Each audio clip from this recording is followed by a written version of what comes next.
भारतीय जनता पक्षाची किंवा संघ परिवाराची जी नीती आहे की अशा प्रकारची बुवा बाबा महाराज यांची संघटना बांधायची आहे ना, त्यांची आध्यात्मिक संघटना का सेना आहेच त्यांची, आणि त्या माध्यमातून या सगळ्यांचा वापर करायचा. त्यांनी वारकरी संप्रदायाला सुद्धा राजकारणामध्ये ओढलं. त्याच्यामुळे भारतीय जनता पक्षच या पापाचा सगळ्यात मोठा भागीदार आहे. याचं प्रायश्चित भारतीय जनता पक्षाने घेतलं पाहिजे. तुम्ही गृहमंत्री आहात, मुख्यमंत्री आहात, तुम्ही विधानसभेत वाचून दाखवाल काही, म्हणून लोक त्यावर विश्वास ठेवणार नाहीत. या सगळ्यामध्ये आपल्या लोकांचाही तितकाच वाटा होता.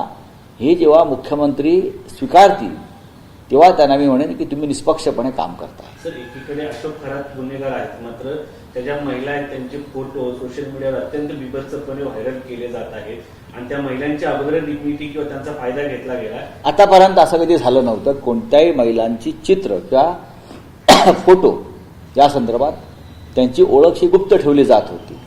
हे प्रथमच महाराष्ट्रात महिलांची बेआबरू. बरं, हे मोबाईल कोणाकडे होते? जप्त केलेले मोबाईल पोलिसांकडे आहेत. पोलीस कोणाच्या नियंत्रणाखाली आहेत? गृह खात्याच्या. गृह खातं कोणाकडे आहे? भारतीय जनता पक्षाकडे. देशभरामध्ये असे अनेक प्रकार घडलेले आहेत, बलात्काराचे किंवा अत्याचाराचे. कोणाचे फोटो आले नाहीत महिलांचे अशा उघडपणे. पण ह्या वेळेला नाशिकमध्ये प्रथमच कायद्याच्या बालेकिल्ल्यात त्या महिलांचे फोटो येत आहेत. याची लाज वाटली पाहिजे सरकारला. त्या संदर्भात ज्या मंत्री आहेत त्यांना, तेजस्विनी सातपुते की काय त्या ज्या प्रमुख आहेत त्या सगळ्या तपास यंत्रणेच्या, त्यांनी याची चौकशी केली पाहिजे की फोटो बाहेर कसे येतात महिलांचे, ह्याच्यामागे काय आहे, कोणाचं डोकं आणि षडयंत्र आहे. सर, राज्यामध्ये अजित पवार यांचे पक्ष सरकारमध्ये आहे, मात्र त्यांचा मृत्यूची गुन्हा दाखल होतो कर्नाटकमध्ये, जुरो एफआयआर. कसं असतं की देवेंद्र फडणवीस हे वारंवार सांगत होते ते माझे जीवाभावाचे मित्र होते वगैरे. जीवाभावाचे मित्र असतं तर एफआयआर दाखल केला असता पवार कुटुंबियांचा. पवार कुटुंबियांचा एफआयआर दाखल करायला काहीच हरकत नव्हती. नाही, तसं नाही झालं.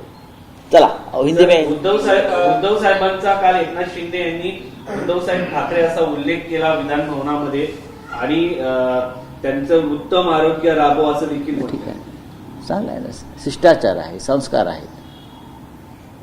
उद्धव ठाकरे या राज्याचे माजी मुख्यमंत्री आहेत. उद्धव ठाकरे यांनी एकनाथ शिंदेना असंख्य पदं दिलेली आहेत, त्यांची जडणघडण केलेली आहे. ते जर केलं नसतं तर जी 50-50 कोटीची जी काही क्षमता निर्माण झाली ती निर्माण झाली नसती. त्याच्यामुळे ती कृतज्ञता त्यांच्या मनामध्ये असेल की आजही आपण ज्या पदावर बसलो आहोत फडणवीस मंत्रिमंडळात, ते श्री उद्धव ठाकरे यांच्या मेहनतीमुळेच. त्याच्यामुळे एक शिष्टाचार म्हणून जर त्यांनी केला असेल त्याच्यावर बातम्या करू नका. बोले सर, एक मिनट, मराठी ट्रांसजेंडर बिल हाँ बोलिए. मीटिंग बुलाई गई है वेस्ट एशिया के